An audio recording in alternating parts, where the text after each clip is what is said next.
যে সরকার এত কিছুর পরে বিএনপি যখন রিকোয়েস্ট করেছে সরকারকে যে তোমরা শাস্তি দাও, শাস্তি দেওয়ার ক্ষমতা আমাদের এর চেয়ে বেশি নাই বহিষ্কার করা ছাড়া।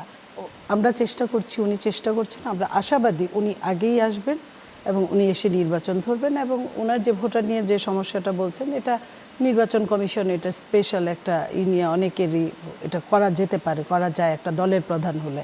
তো সেটা নিয়ে আমাদের কোনো, আমরা মনে করি যে দলের মধ্যে কোনো দ্বিধাদ্বন্দ্ব নাই। আর আপনি যেটা চাঁদা নিয়ে কথা বলেছেন, এগুলা সবাই বলে, প্রোপাগান্ডা যারা ছাড়া হয় তারা আরো বেশি বলে।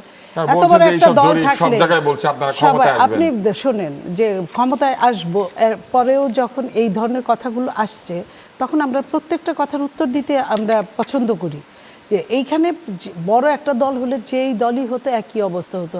যারা এই প্রোপাগান্ডাগুলো ছড়ায় তারা নিজেরা কিন্তু বড় বড় সেক্টরগুলো সব দখল করে আছে। বিএনপির ছোট বড় সবাই মিলে বিএনপি করে দিকে ছোট ছোট জায়গাগুলোয় 2-4 জায়গায় যে যায় না আমি তা বলবো না।